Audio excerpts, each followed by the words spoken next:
स्वरूपस्थित समता पतिरे सर्व अवस्थामाय राजचंद्र पद ते नमो रे स्थिर मन थाओ त्याय समता स्वामी तेरे जे रमता समभावे देह दशा तेवी करी रे वर्ते देहातीत राजचंद्र आकाळ मारे समता योग सहित समता स्वामी तेरे जे रमता समभावे।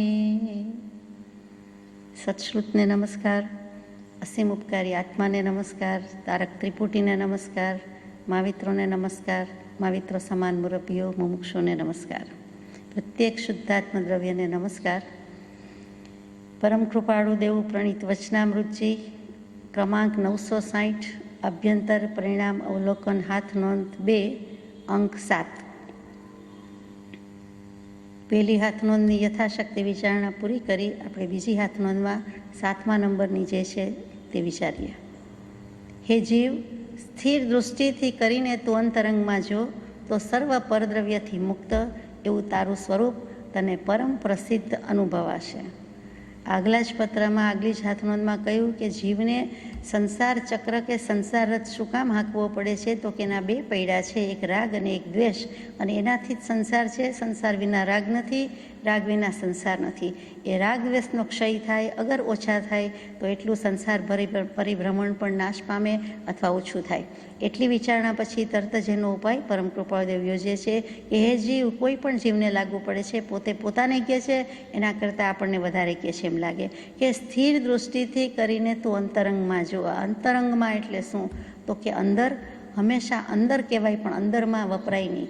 ઘણાને અંદરમાં વધારે વાપરવા, લખવાની, બોલવાની ટેવ હોય છે, પણ એ ખોટો પ્રયોગ છે। કાં તો અંદર કહેવાય કાં તો માં કહેવાય, પણ અંદરમાં એ ખોટો શબ્દ પ્રયોગ છે। તો અંતરંગમાં કહેવાય, અંતરમાં કહેવાય, એટલે કાં તો અંદર, કાં તો અંતરમાં અને કાં તો અંતરંગમાં। એટલે અહીંયા અંતરંગમાં એટલે તું અંતરમાં જો, અંતર્મુખ થઈને જો, અંતર્ગત થઈને જો તો શું થશે, તો તું જો અંતર્મુખ થયો, ઇન્ટ્રોવર્ટ થયો અને સ્થિર દૃષ્ટિથી થયો તો પછી તને તારું પરમ પ્રસિદ્ધ જે સ્વરૂપ છે તે દેખાશે, એટલે કે અનુભવાશે। આ તું આત્મા છે હે જીવ, તારું જીવત્વ, તારું આત્મત્વ તને અનુભવાશે। જે અનુભવ કરવા માટે, આત્માના અનુભવ કરવા માટેનો તો બધાનો સઘળો સત્પુરુષાર્થ છે।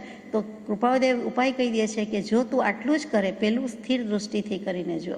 સ્થિર દૃષ્ટિ છેક શરૂઆતમાં 107મું પદ પત્ર જે કયો તે લોક પુરુષ સંસ્થાને કયો, એમાં પણ જણાવ્યું કે શું મૂક્યું, તો કે બીજી સમજણ પછી કહીશ જ્યારે ચિત્તે સ્થિર થઈશ। એટલે ત્યાં પણ સ્થિર કીધું। ચિત્તની સ્થિરતા એ 5મું અંગ છે અને એ અનિવાર્ય છે સમ્યક દર્શન માટે, આત્મજ્ઞાન માટે, સ્વરૂપ સ્થિરતા માટે, આત્માની સ્થિરતા માટે ચિત્તની સ્થિરતા મુખ્ય શબ્દ છે। ઈતર દર્શન ચિત્તને ગણે છે, આપણે આત્માની સ્થિરતા, ઉપયોગની સ્થિરતા બોલીએ છીએ, એ જૈન દર્શનનો શબ્દ છે, પણ બધાને માન્ય હોય એવો મનની સ્થિરતા, અગર ચિત્તની સ્થિરતા। તો એ જ કહ્યું કે તું અંતરંગમાં જો, પણ પેલો સ્થિર થા। કોઈ પણ ઓબ્જેક્ટ, કોઈ પણ સબ્જેક્ટ સ્થિર હોય તો કંઈક સરખું દેખાય કે લખાય કે વંચાય કે વસ્તુ હાથમાં સરખી રીતે ઝાલી શકાય, પકડી શકાય, આપી શકાય। સ્થિરતા મુખ્ય ગુણ છે। જો સ્થિર જ ન હોય, ચંચળ હોય, ચપળ હોય તો બધું હલબલી જાય છે, ખળભળી જાય છે। એવું જ ઉપયોગનું છે। ઉપયોગ શુદ્ધ કે સ્થિર નથી કે સમ્યક નથી, એટલે સ્થિર દૃષ્ટિ નથી, અને એટલે બધું શુદ્ધની બદલે અશુદ્ધ યાને શુભ કે અશુભમાં ઢોળાઈ જાય છે। તો એની બદલે જો તું સ્થિર દૃષ્ટિ રાખે અને અંતરંગમાં જો, એટલે કે અંતર્ગત, અંતર્મુખ થાય તો સર્વ પરદ્રવ્યથી મુક્ત એવું તારું સ્વરૂપ તને પ્રસિદ્ધ, પરમ પ્રસિદ્ધ અનુભવાશે। એ કયું સ્વરૂપ છે આત્માનું, તો પરમ કૃપાળુદેવે પૂજ્ય સૌભાગભાઈને 779-80-81 પત્રમાં સમાધિ મરણમાં જે દશા કરાવી છે તે પત્રમાં 779માં સ્પષ્ટતઃ મૂક્યું છે કે સર્વ અન્ય ભાવથી આત્મા રહિત છે, કેવળ એમ જેને અનુભવ વર્તે છે એ મુક્ત છે। એમાં પહેલું શું મૂક્યું, સર્વ અન્ય ભાવથી આત્મા રહિત છે તે મૂક્યું. અહીંયા વિચારવા જેવું છે, આત્મા બધાથી રહિત, બધાથી જુદો, પણ પહેલું જે મૂક્યું છે તે સર્વ અન્ય ભાવ મૂક્યા છે. આત્મા સિવાયના બધા જ ભાવ અન્ય છે અને તેનાથી આત્માને જ્યારે રહિત લાગે, એના વિનાનો લાગે, ત્યારે કેવળ એમ અનુભવ વર્તે છે એ મુક્ત પુરુષ છે. ત્યાં જે છૂટો થઈ ગયો, મુક્ત થઈ ગયો, એ સ્વતંત્ર થઈ ગયો, એના આત્મા પર એનું રાજ ચાલવા માંડ્યું, એટલે કે સિદ્ધ સમાન થઈ ગયો. પછી એ જ પત્રમાં આગળ લખે છે, બીજા સર્વદ્રવ્યથી અસંગપણું, ક્ષેત્રથી અસંગપણું, કાળથી અસંગપણું અને ભાવથી અસંગપણું સર્વથા વર્તે છે તે મુક્ત છે. દ્રવ્ય ક્ષેત્ર કાળ ભાવ લઈ લીધા, એનાથી સર્વથા વર્તે છે. શું વર્તે છે? મુક્ત વર્તે છે, અસંગ વર્તે છે, અસંગતા વર્તે છે, એટલે મુક્ત કહેવાય છે.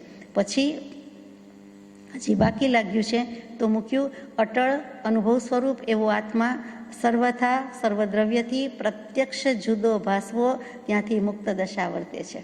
એટલે ત્યાં પેલો સર્વભાવ લીધા, પછી સર્વદ્રવ્ય ક્ષેત્ર કાળ ભાવ લીધા, અને ત્યાર પછી બાકી રહી જાય તો અન્ય સર્વદ્રવ્યથી પ્રત્યક્ષ જુદો ભાસવો. તો આત્માને બીજા દ્રવ્યથી જુદો નથી લાગતો, ધર્માસ્તિકાયથી જુદો નથી, અધર્માસ્તિકાયથી જુદો નથી, આકાશાસ્તિકાયથી નથી. કોનાથી નથી? તો કે બધાથી જુદો લાગે, પૂતગલથી જુદો લાગતો નથી, દેહથી આત્મા જુદો અનુભવાતો નથી.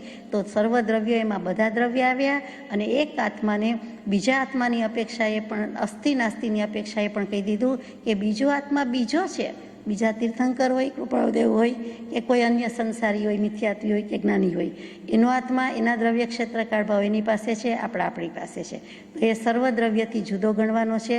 પ્રત્યક્ષ જુદો જ્યારથી ભાસે ત્યારથી મુક્ત દશા વર્તે છે. તે પુરુષ મૌન થાય છે, અપ્રતિબદ્ધ થાય છે, અસંગ થાય છે, નિર્વિકલ્પ થાય છે, અને છેવટું પાંચમે વિશેષણ છે મુક્ત થાય છે. એ મુક્ત દશાની વાત છે સર્વભાવથી, સર્વદ્રવ્યથી અને સર્વદ્રવ્ય ક્ષેત્ર કાળ ભાવથી અસંગ અથવા મુક્તપણું. અને શબ્દ કેવો યોજ્યો કે અટળ અનુભવ સ્વરૂપાત્મા, ટાળ્યો ટળે નહીં. આઘોજા કહીએ, મૂકીને આવવાનું કહીએ તો પણ આપણે મૂકી શકીએ નહીં એવો આત્મા, એટલે કે ટળી જ શકે એવો નથી, અવોઇડ થઈ શકે એમ નથી, એ અટળ છે. અચળ નથી પણ અટળ, એ ટાળીઓ ટળે નહીં. અબાધ્ય છે, એની બાદબાકી કરતાં બાદ થાય એમ નથી, એને કોઈ બાદ પમાડી શકે નથી. એવો જે આત્માનો અનુભવ છે તે અબાધ્ય અનુભવ જે રહે, અબાધ્ય અનુભવ જે રહે, તે છે જીવ સ્વરૂપ. એટલે હે જીવ કરીને તને તારું જીવત્વ, આત્મત્વ કેમ અનુભવાય? તું આત્મા છો, તને કેમ અનુભવાય? તો અહીંયા કૃપાળુદેવે કહી દીધું કે તું સર્વ પરદ્રવ્યથી મુક્ત છો, એમ માન, એમ નિહાળ. આગળ જઈએ. હે જીવ, અસમ્યક દર્શનને લીધે તે સ્વરૂપ તને ભાસતું નથી. તને તે સ્વરૂપ કેમ ભાસતું નથી? તો કે તને અસમ્યક દર્શન છે, મિથ્યાત્વ છે એમ કહેવાની બદલે જરા સારી ભાષામાં કહ્યું કે સમ્યક દર્શન નથી, એટલા માટે આ સ્વરૂપ તને ભાસતું નથી, જણાતું નથી, પ્રકાશતું નથી. તે સ્વરૂપમાં તને શંકા છે, વ્યામોહ છે અને ભય છે. તે સ્વરૂપમાં એટલે આત્મ સ્વરૂપમાં, સ્વ સ્વરૂપમાં તને વ્યામોહ છે. પેલું શંકા કીધું. શંકા એટલે આપણે જે ડાઉટ કહીએ છીએ તે શંકા, આશંકા એ પણ થાય, અને શંકા એટલે હંમેશા ભય પણ અર્થ થાય. અહીંયા તો જુદો ભય પણ મૂક્યો છે. એટલે કે તને પ્રશ્ન થાય છે, દલીલ થાય છે, જિજ્ઞાસા થાય તો વાંધો નથી, પણ શંકા પડે છે, આમ તે હોતું હશે, આમ ન હોય. તો એ સ્વરૂપમાં તને શંકા છે, એટલે સ્વરૂપનો ચોક્કસ નિર્ધાર કર્યો નથી, સ્વરૂપનો નિર્ણય કર્યો નથી, સ્વરૂપનો નિશ્ચય કર્યો નથી, એટલે શંકા પડે છે કે આ જાતમાનો અનુભવ અથવા આને શું કહેવાતું હશે, વગેરે વગેરે. તો એ શંકા છે. પછી વ્યામોહ છે. ત્યાં આપણને બાંધી લીધા વધારે, કે તને મોહ નહીં પણ આ મોહ, એટલે તને વધારે પડતો મોહ છે, તને પ્રબળ મોહ છે. આ પ્રબળ મોહ એટલે કેટલું બધું કહી દીધું? તો કે શ્રી કૃષ્ણજીને અર્જુનજીની ગીતાજીમાં, ભગવદ્ ગીતાજીમાં આવે તે કે અર્જુન, તને વિષાદ છે એટલું જ નહીં, પણ તને વ્યામોહ વર્તે છે. હે વ્યામોહ સંયુક્ત અર્જુન, એમ કરીને શ્રી કૃષ્ણજી સંબોધન કરે છે. બાકી વ્યામોહ શબ્દ બહુ વપરાતો નથી. આ ઇતર દર્શનમાં વપરાતો, ભગવદ્ ગીતામાં, વેદાંતમાં વપરાતો શબ્દ. કૃપાળુદેવે અહીંયા પ્રબળ મોહ લખવાની બદલે વ્યામોહ લખ્યું. શું કામ? તો કે વ્યાકુળ કરી મૂકે છે, પરેશાન કરી મૂકે છે, મૂંઝાવી દે છે. એક તો જીવ ગભરાયેલો છે ત્રિવિધ ઉપાધિથી, એમાં વધારે કરે છે. કેમ કે તને મિથ્યાત્વ છે, સમ્યક દર્શન નથી, અને ભય છે. એટલે કે શંકા, વ્યામોહ અને ભય હોવાથી, સ્વરૂપને વિશે તને શંકા, વ્યામોહ અને ભય હોવાથી તને તારું સ્વરૂપ જ પમાયું નથી, કે પાર આવ્યો નથી, અનુભવ થયો નથી. આગળ જઈએ કે સમ્યક દર્શનનો યોગ પ્રાપ્ત કરવાથી તે અભાસન આદિની નિવૃત્તિ થશે. જો તને સમ્યક દર્શન જડી ગયું, મળી ગયું, કે એની સાથે તારો ભેટો થઈ ગયો, મેલાપ થઈ ગયો, તો અભાષણ આદિની નિવૃત્તિ થશે. દેખીતી વાત છે. આ જે ભાષણ, અભાષણ, ભાષણ એટલે જાણવું અને દેખવું, અભાષણ એટલે ન જાણવું ન દેખવું. આત્મા જણાતો નથી, આત્મા દેખાતો નથી. આ જે બધું છે અસ્પષ્ટ અપ્રગટ સ્વરૂપ છે, એની નિવૃત્તિ થશે. એટલે કે એ ત્યાંથી તું સ્પષ્ટ અને પ્રગટ ભાનમાં આવી જઈશ, તને જણાશે અને દેખાશે. સમ્યક દર્શન થતાં તને આત્માનું સ્વરૂપ જણાશે, દેખાશે. એટલે કે ભાવભાષણ થશે, અભાષણની નિવૃત્તિ થશે. આ લખવાની શૈલી પણ કેવી છે કે આપણે આગળ પાછળ વિચારવું જ પડે. ભાષણના બંને અર્થ કર્યા, એક જાણવું દેખવું તે, એટલે અભાષણ એટલે ન જાણવું ન દેખવું, અને બીજો અર્થ છે અસ્પષ્ટ જોવું કે પ્રગટ અપ્રગટ થાય. એટલે કે અસ્પષ્ટ છે, ઝાંખું છે, અને પ્રગટ પણ નથી, જોઈએ તેવું વ્યક્ત પણ નથી. બરાબર છે, સ્વરૂપનો લક્ષ્ય નથી અગર તો સ્વરૂપનો અનુભવ નથી, જ્ઞાનનો ઉપયોગનો અનુભવ નથી, સમ્યક દર્શન નથી, તો આ પ્રમાણે થાય છે. પણ જો સમ્યક દર્શન છે, થાય છે, તો આ જણાય છે, દેખાય છે, સ્પષ્ટ થઈ જાય છે, એકદમ ભેદ ખુલી જાય છે, ભેદ જ્ઞાન થઈ જાય છે, વિવેક થઈ જાય છે. હે સમ્યક દર્શની, સમ્યક ચારિત્ર જ સમ્યક દર્શનનું ફળ ઘટે છે, માટે તેમાં અપ્રમત્ત થા. પોતાને કહે છે કે હવે તું સમ્યક દૃષ્ટિ તો છો જ, અને તને સમ્યક દર્શન હોવાથી તું સમ્યક જ્ઞાની પણ છો. સમ્યક જ્ઞાની છો એટલે સમ્યક ચારિત્રી પણ છો જ. તો પછી એક સમ્યક દર્શનનું ફળ સંપૂર્ણપણે સમ્યક ચારિત્ર આવવું જોઈએ, યથાખ્યાત ચારિત્ર આવવું જોઈએ, કેવલ જ્ઞાન આવવું જોઈએ. પણ હજુ કેમ નથી આવ્યું? તો માટે તેમાં અપ્રમત્ત થા. તું પ્રમાદનું વિસ્મરણ કર, અપ્રમત્ત થઈ જા, પ્રમાદી નહીં બન. કૃપાળદેવ પોતે પોતાને કહે છે એમ અહીંયા સમજાય છે. અહીંયા અપ્રમત્ત શું હોય? તો કે મહાવીર સ્વામી ગૌતમ સ્વામીને એક સમય માત્ર પણ આત્માને ભૂલવાની ના કહે છે તે, કે એક સમય માત્ર પણ પ્રમાદ કર્તવ્ય નથી, એક સમય માટે પણ સ્વરૂપનું વિસ્મરણ કર્તવ્ય નથી, આત્માનું વિસ્મરણ કર્તવ્ય નથી. એટલે અપ્રમત્ત થા. જે પ્રમત્ત ભાવ ઉત્પન્ન કરે છે તે કર્મબંધની તને સુપ્રતીતિનો હેતુ છે. જેટલા પ્રમત્ત ભાવ લાવે છે એવા જે કંઈ કારણો છે તે કર્મબંધના કારણો છે, અને તેનાથી તને પ્રમત્ત ભાવ આવે છે એ તને સુપ્રતીતિનો હેતુ છે. તને પ્રત્યક્ષપણે પ્રતીત થયું જ છે કે આટલા કર્મબંધ છે, આટલો પ્રમત્ત ભાવ છે, અને એ જ કર્મબંધ કરાવે છે. તો એનાથી તું નિવૃત્ત થઈ જા. તું સુપ્રતીતિનો હેતુ છે, તું વધારે સારી રીતે સમજે છે, તું કન્વિન્સ થયેલો છે. આપણે આપણી જાતને કહેવાનું છે, આપણે સંબોધીને કહીએ છીએ કે આ બધું અહીંયા તો કૃપાળદેવને સુપ્રતીતિ કહી દીધી છે, સમ્યક પ્રકારે રિયલાઇઝ કરેલું છે, ભાન આવી ગયેલું છે, પ્રતીતિ થઈ ગયેલી છે. પછી શું કામ સ્વરૂપનો સ્વાદ ચાખ્યા પછી સ્વરૂપના વિસ્મરણમાં કોઈ જવાનું ઈચ્છે? તો કે જ્યાં સુધી કેવલની સ્વભાવનું અખંડ જ્ઞાન નથી, કેવલ જ્ઞાન નથી, ત્યાં સુધી પ્રમત્ત ભાવ આવી જાય છે. આગળ જઈએ. હે સમ્યક ચારિત્રી, હવે શિથિલપણું ઘટતું નથી. સમ્યક દર્શની, સમ્યક જ્ઞાની, પછી પોતે પોતાને કહ્યું કે હે સમ્યક ચારિત્રી, તને હવે શિથિલપણું ઘટતું નથી, એટલે ઢીલાશ ઘટતી નથી, ઢીલાપણું શોભતું નથી, સુસ્ત થવા જેવું નથી, પોચા પડી જવા જેવું નથી, ઢીલા થઈ જવા જેવું નથી, મંદતા ભજવા યોગ્ય નથી. તું શું કામ હવે મંદ થઈ જાય છે, ઢીલો થઈ જાય છે, પોચો થઈ જાય છે? અથવા તો જે કાંઈ કહ્યો તે બધા જેમ અવયવની ઢીલાશ આવી જાય છે, તેમ અહીંયા આત્માની ઢીલાશ આવી ગઈ છે એમ તો બને નહીં. અનંત ચતુષ્ટયવંત આત્મા છે. તો પૂછે છે કે ઘણો અંતરાય હતો તે તો નિવૃત્ત થયો, તો હવે નિરંતરાય પદમાં શિથિલતા શા માટે કરે છે? જે અંતરાય હતો વ્યવસાય વ્યાપારનો હજી થોડો ઘણો છેલ્લે છે, પણ મનોમંથન છે કે અંતરાય તો હવે દૂર થવાનો છે. તો પછી નિરંતરાય પદ એટલે કે અંતરાય કર્મ રહિત પદ, અથવા તો કેવલ જ્ઞાનનું પદ જે છે, અવ્યાબાદ સુખનું પદ છે, એ નિરંતરાય પદમાં તું શું કામ શિથિલતા કરે છે? શું કામ ઢીલાશ આવે છે? અથવા તો કેમ કાંઈક પણ આપણે કહે ને કે લેથર્જિક થઈ ગયા છે, કે થોડુંક કેમ આમ ઠેકાણા વિનાનું થઈ ગયું છે, એમ કરીને કૃપાળદેવ પોતે જ પોતાને કહે છે. આગળ પણ એવા વિશેષણ વાપરે છે, એટલે આપણે આવા શબ્દ વાપરવાની રજા લઈએ છીએ. અહીંયા 7મી અંક પૂરો થઈ જાય છે. કૃપાળદેવ જેવા કૃપાળદેવને પણ કેટલું મનોમંથન છે જોવાનું છે, એ કેમ આટલી પ્રાપ્તિ નહીં, અથવા હવે ક્યાં અટકાય છે, હવે શું છે, હજુ કંઈ નિવૃત્તિ લઈ લીધી નથી તો પણ વિચારી રાખે છે, એ વિચારવાનું છે. અંક 8, દુઃખનો અભાવ કરવાને સર્વજીવ ઈચ્છે છે. દુઃખનો આત્યંતિક અભાવ કેમ થાય તે નહીં જણાવવાથી દુઃખ ઉત્પન્ન થાય, તે માર્ગને દુઃખથી મુકાવાનો ઉપાય જીવ સમજે છે. જન્મ, જરા, મરણ મુખ્યપણે દુઃખ છે. તેનું બીજ કર્મ છે, કર્મનું બીજ રાગદ્વેષ છે, અથવા આ પ્રમાણે 5 કારણ છે. પહેલું જ વચન છે કે દુઃખનો અભાવ કરવાને સર્વજીવ ઈચ્છે છે. કેટલાક દર્શનમાં સાંખ્ય દર્શન મુખ્ય છે. સુખ જોઈએ છે, આત્માનું મોક્ષનું એમ નથી કહેતા, પણ દુઃખનો, સર્વ દુઃખનો આત્યંતિક ક્ષય કરવો છે, આત્યંતિક ક્ષય જોઈએ છે. દુઃખ મુક્તિ જોઈએ છે. સુખ પ્રાપ્તિ એમનો લક્ષ્ય નથી, પણ દુઃખ મુક્તિ લક્ષ્ય છે.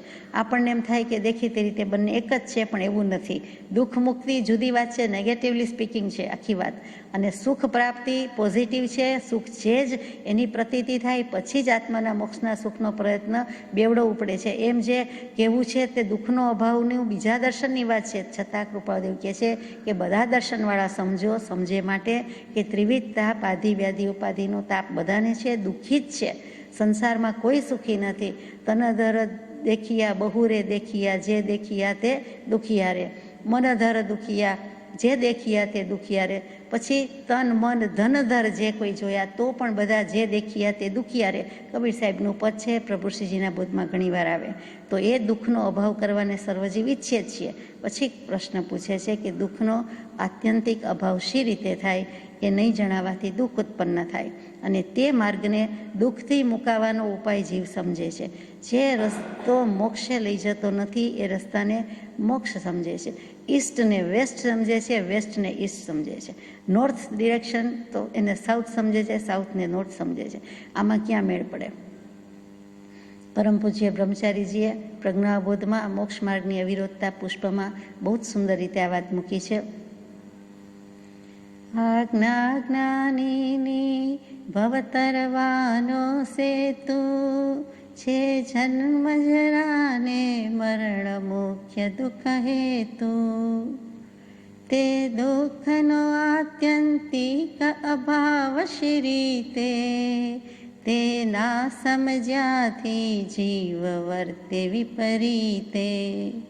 પછીની કડીમાં પાછું કહે છે, વિપરીત ઉપાયે દુઃખ સંતતિ વધતી, તે દુઃખ ટાળવા ગ્રહે વળી દુઃખ રીતિ. દુઃખ આકુળતા રૂપ ઈચ્છા જનની તેની, મટે આકુળતાથી આકુળતા શેની. દુઃખની નિવૃત્તિ ઈચ્છે છે તો દુઃખ ઘટાડવાનો, ટાળવાનો ઉપાય કરે છે. ત્યાં દુઃખ વધે છે, બકરું કાઢતા ઊંટ પેસે છે. દુઃખનો આત્યંતિક અભાવ તો શું, પણ થોડોક અભાવ પણ થઈ શકતો નથી, કેમ કે રસ્તો જુદો છે, માર્ગ જુદો છે. દુઃખથી મુકાવાનો ઉપાય સમજે છે જીવ, હકીકતમાં નથી. ઊંધું સમજે છે, વિપરીત સમજે છે, અણસમજણ નથી પણ ગેરસમજણ છે. એ આખી આ પુષ્પનો સારાંશ છે, આ કડીનો સારાંશ છે કે જન્મ જરા મરણ મુખ્યપણે દુઃખ છે. અને એનું બીજ શું છે તો કે અનાદિકાળથી કર્મના સંયોગો છે તે છે. કર્મનું બીજ શું છે તો કે રાગ દ્વેષ કરતા આવ્યા છીએ, ગઈકાલે વિચાર્યું તે છે.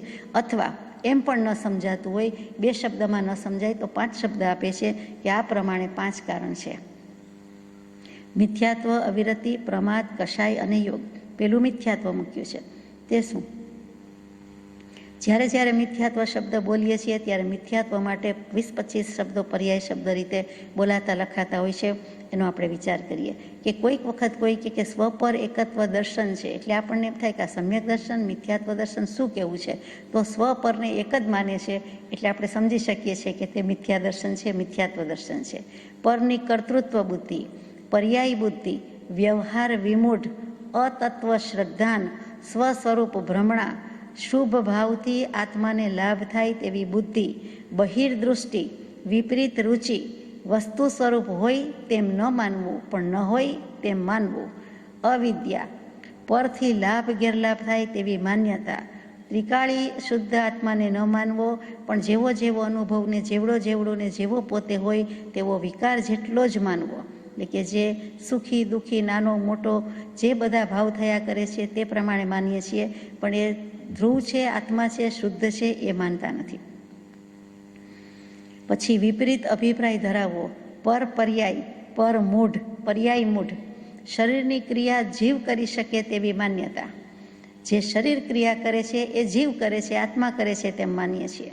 પરદ્રવ્યોની વ્યવસ્થા કરનાર આત્મા છે, કરતા છે, ભોગતા છે, દાતા છે, હરતા છે એમ આપણે જીવને માનવો. જીવને જ ન માનવો એ પણ મિથ્યાત્વ છે. નિમિત્તાધીન દૃષ્ટિ હોવી એ પણ મિથ્યાત્વ છે. વ્યવહારને આદરણીય છે તેવી માન્યતા, વ્યવહાર સારો રાખવો જોઈએ, વ્યવહાર સુધારવો જોઈએ, એમ વ્યવહારને જ પ્રાધાન્ય આપ્યા કરે અને એને જ આદરણીય ગણે તો એ પણ મિથ્યાત્વ છે. શુભાશુભ ભાવનો સ્વામી ગણે સ્વામિત્વ છે. હું શુભાશુભ કરી શકું છું, મારું અને બીજાનું, એ પણ સ્વામિત્વનો ભાવ છે, અધિકારપણાનો ભાવ છે, માલિકીનો ભાવ છે, એ પણ મિથ્યાત્વ છે. અને વ્યવહાર રત્નત્રય કરતાં સાધતા નિશ્ચય રત્નત્રયની પણ હું પ્રાપ્તિ કરીશ, એવી જે માન્યતા છે એ પણ મિથ્યાત્વ છે. મનુષ્ય અને તિર્યંજ પ્રત્યે મમત્વ બુદ્ધિથી જે કરુણા ભાવ આવે છે એ પણ મિથ્યાત્વ છે. આ કીડીને હું તડકેથી છાંયે લઈ જાઉં, આ મકોડાને હું બચાવી લઉં, આ જીવજંતુને બચાવી લઉં. બચાવવાની ભાવના સુંદર છે, પણ સ્વાભાવિક હોય તો સુંદર છે. એ વખતે હું મનુષ્ય, હું એને મૂકી આવી શકું, હું એને લઈ જઈ શકું, હું મનુષ્ય છું અથવા હું કંઈક કરી શકું છું, તો એમ તો વાત નથી. એટલે ત્યાં મમત્વ બુદ્ધિ જે આવી જાય છે, થોડીક પણ અંશે પણ કર્તૃત્વ બુદ્ધિ આવે છે કે મને આવડે છે, હું કરી શકું છું, અથવા તો મને ફાવશે, એવું જે બધું થાય છે તે પણ મમત્વ બુદ્ધિ છે. કરુણાની હા કહી છે પણ મમતાની ના પાડી છે. અને અનાદિથી હું બીજા બધાનું કાંઈ ને કાંઈ હલાવી શકું, કરી શકું છું, અને મને કરવા દો, એ જે છે કે હું હેન્ડલ કરી શકીશ, એ પણ કર્તૃત્વ બુદ્ધિ છે, અને ત્યાં પણ મિથ્યાત્વ કહ્યું છે. આ જ મિથ્યાત્વના ગૃહિત અને અગૃહિત બે પ્રકાર કીધા છે. આ ઇન જનરલ મિથ્યાત્વના પર્યાય શબ્દો કીધા. આમાં 25 પ્રકારનું શું પણ અનંત પ્રકારનું મિથ્યાત્વ આવી ગયું. હવે મુખ્ય બે પ્રકાર અગૃહિત અને ગૃહિત. તો અગૃહિતમાં અનાદિકાળથી ચાલ્યું આવે છે અને પરદ્રવ્યનું કાંઈ પણ કરી શકું છું, સારું કે ખરાબ, એ જે બધું છે તે સ્વાભાવિક છે, કુદરતી છે, પૂર્વ સંસ્કારથી લઈ આવેલા છે, અનાદિકાળથી ચાલતું આવ્યું છે, એ બધું અગૃહિત મિથ્યાત્વ છે. એટલે કે ગ્રહણ કર્યું નથી, આ ભાવે આવીને ગ્રહણ કર્યું નથી, કોઈ પાસેથી ઉપદેશ લીધો નથી, શીખ્યા નથી, વાંચ્યું નથી, સાંભળ્યું નથી, પણ પરાપૂર્વથી આપણા જ સંસ્કારથી અનાદિકાળથી ચાલતું આવ્યું છે કે હું કાંઈક સારું કરું, મારું સારું થાય તો સારું, સારું ગમે, સારું થાય તો સારું, બીજાનું પણ સારું કરું. આ જે ભાવ છે તે અગૃહિત મિથ્યાત્વ. ત્યાર પછી ગૃહિત મિથ્યાત્વ શું આપણે જાણીએ છીએ કે કોઈ પણ પરના ઉપદેશના નિમિત્તથી, બોધથી, શાસ્ત્રથી જીવને શ્રદ્ધા થવી જોઈએ, એની બદલે અતત્વ શ્રદ્ધાન થાય કે ભલે એમ કહે છે પણ એમ લાગતું નથી, એમ મનાતું નથી, એમ જુદી જુદી રીતે મિથ્યા ભાવ આવે છે. ખોટા દેવ, ખોટા શાસ્ત્ર, ખોટા ગુરુને પકડે છે, માને છે, અને સાચા મનાયા હોય, સાચા મળ્યા હોય તો પણ તેમાં આપણે શ્રદ્ધા કરતા નથી. જ્યાં સુધી શ્રદ્ધા કરતા નથી ત્યાં સુધી મિથ્યાત્વ છે, અથવા તો શ્રદ્ધા કરીએ છીએ ત્યારે તે મિથ્યાત્વ ગયું કહેવાય છે. આ અગૃહિત મિથ્યાત્વ, એટલે આ ગૃહિત મિથ્યાત્વ છે. એટલે ખોટા દેવ એટલે કે કુદેવ, કુગુરુ, કુધર્મને માનવા તે પણ ગૃહિત મિથ્યાત્વ છે. એ ગ્રહણ કરેલું છે, આ ભાવનું ગ્રહણ કરેલું છે. પરિવારમાંથી, વડીલોના લીધે, અથવા તો કોઈ પણ કુગુરુના લીધે, અથવા તો કુળ પરંપરાથી ચાલ્યો આવતો ધર્મ સંપ્રદાય અને આપણે માનીએ જઈએ છીએ તો એ પણ ગૃહિત મિથ્યાત્વમાં આવે છે. પીપળો પૂજે અથવા તો નાગ દેવતાની પૂજા કરે, અગ્નિની પૂજા કરે, એ બધા જ ગૃહિત મિથ્યાત્વમાં જાય છે. અને બીજી રીતે આપણે વિચારીએ તો મિથ્યાત્વના 5 ભેદ છે: એકાંત, સંશય, વિનય, અજ્ઞાન અને વિપરીત. એમાં એકાંત મિથ્યાત્વ શું બહુ જ ટૂંકમાં લઈએ છીએ. મિથ્યાત્વના પત્ર વખતે આપણે સવિસ્તર લીધું હશે. અહીંયા એકાંત એટલે એટલું જ. એકાંત મિથ્યાત્વ કયું તો કે વસ્તુનું સ્વરૂપ અનેકાંત છે, અનેકાંત શૈલી છે, અનેકાંતવાદ છે, અને વસ્તુનું સ્વરૂપ અનંત ધર્માત્મક છે, અનેકાંત હોવા છતાં પણ પોતે એક જ ધર્મ પકડીને ચાલે. એટલે કે એકાંત એક જ એંગલથી જુએ, એક જ અભિપ્રાય, એક જ દૃષ્ટિબિંદુ કે આત્મા નિત્ય છે એટલે નિત્ય જ બોલે, પણ કથનચિત અનિત્ય છે, પર્યાય દૃષ્ટિથી અનિત્ય છે, એમ બોલવાનું, વિચારવાનું ચૂકી જઈએ, મનમાં પણ એવું ન રહે, તો એ વખતે શું ભાવ છે તો કે એકાંતે કયું કહેવાય કે આત્મા નિત્ય જ છે, એમ એ આપણે એકાંતે બોલી ગયા કહેવાય, તો એ એકાંત મિથ્યાત્વ છે. અભિપ્રાયમાં, બુદ્ધિમાં, મનમાં જો ભેદ પડેલો છે તો વાંધો નથી, નહીં તો એ એકાંત મિથ્યાત્વ છે. પછી સંશય મિથ્યાત્વ છે કે આત્મા પોતાના કાર્યનો કરતા કે પર વસ્તુના કાર્યનો કરતા થઈ શકે કે કેમ. આત્મા પોતે કરે છે, રસોઈ બનાવે છે, ડ્રાઇવિંગ કરે છે, અથવા તો જે કાંઈ કામ કરે છે તો એ આપણને એમ જ દેખાય કે આપણે જ કર્યું ને, આપણો જ આત્મા ને આપણા જ હાથ પગ વગેરે આપણે જ કર્યું. અને અથવા તો બીજાને કરતા જોઈને એમ થાય કે એ પૂજા જ કરે છે ને, કરે જ છે ને અત્યારે, અથવા તો ડ્રાઇવિંગ કરે જ છે ને, એમ જે ભાવ થઈ જાય છે કે એ કરે છે, હું કરું છું, જે કર્તૃત્વ ભાવ છે એ ત્યાં શંકા પડે છે કે એ કરે છે કે કોણ કરે છે, તો એ સંશય મિથ્યાત્વ છે. અને લગભગ ઘણું બધું સંશય મિથ્યાત્વમાં જ વણાઈ જાય છે, આવી જાય છે. ત્રીજું વિનય મિથ્યાત્વ. વિનય તો મોટો સદ્ગુણ છે, તો પણ મિથ્યાત્વ કહ્યું છે કે બધા દેવ સરખા, બધા ધર્મ સરખા, બધા ગુરુ સરખા. એટલે એ જે સમદર્શિતા, સમાનતાનો ભાવ આવે, અથવા આપણે શું કામ નિંદા ટીકા કરવી જોઈએ, આપણે શું કામ વિરોધ કરવો જોઈએ, તો એમ નહીં. કાળાને કાળું જ કહેવાય, સફેદને સફેદ કહેવાય, લાલ તે લાલ છે, લીલું તે લીલું છે, પીળું તે પીળું છે. સારું કે ખરાબ પછી છે. એમ બધા જ દર્શન, બધા દેવ, બધા ગુરુ કાંઈ સરખા નથી. પણ બધે વિનય રાખવો, બધે મીઠાશ વાલપ રાખવી, અને બધું જ સારું, બધું જ સારું અમેરિકન સ્ટાઇલ, તો એ વિનય મિથ્યાત્વ છે. અજ્ઞાન મિથ્યાત્વ કે હિત અને અહિતના વિવેક વિનાની માન્યતા. હિત અહિતનું કંઈ ભાન જ નથી, જ્ઞાન જ નથી, અને પછી બધું માનીએ. કોઈ કે પશુના વધમાં બલિ ચડાવે તો ધર્મ કીધેલો છે તો માની જાય. કોઈ કે કંકુ ચડાવીએ, સિંદૂર ચડાવીએ એટલે ધર્મ થઈ ગયો. કોઈ કે તેલ ચડાવીએ, ઘી ચડાવીએ, દીવો કરીએ એટલે ધર્મ થઈ ગયો. ફૂલ ચડાવીએ તો જ મોક્ષ. આવા જે બધા કેટલાક ભાવ રંગાઈ ગયા છે, કે ભાવથી આપણે રંગાઈ ગયા, તો એ અજ્ઞાન મિથ્યાત્વ છે. અને છેલ્લું અહીંયા વિપરીત મિથ્યાત્વ, ઊંધું. સગ્રંથને નિર્ગ્રંથ કહે, અસદગુરુને સદગુરુ કહે, સદગુરુને અસદગુરુ કહે. એટલે કે કુગુરુને સુગુરુની વાત આવી. કેવડીના સ્વરૂપને, કેવડી પ્રરૂપિત તત્વને વિપરીતપણે માને. એમ તે હોતું હશે, કેવલી ભગવંતે કીધું, પણ એમ હોય નહીં. હોય નહીં, મને સમજાતું નથી, મને ગળે ઉતરતું નથી, અથવા તો મને સમજતા વાર લાગે છે, કે મને શંકા પડે છે, હું વિચાર કરું છું, અથવા તો પ્રભુ આજ્ઞાએ સમજાશે ત્યારે સમજાશે, એમ કહેવાની બદલે આપણે સીધી જ ના પાડી દઈએ કે આ કેવલી ભગવાને કીધું છે, પણ કાંઈ ગળે ઉતરતું નથી, અથવા તો મને સંમત નથી, અથવા હું કાંઈ એવું માનતો નથી. તો એ વખતે આપણું અંશે પણ વિપરીત મિથ્યાત્વ છે. આ બધું કર્મબંધના કારણ છે.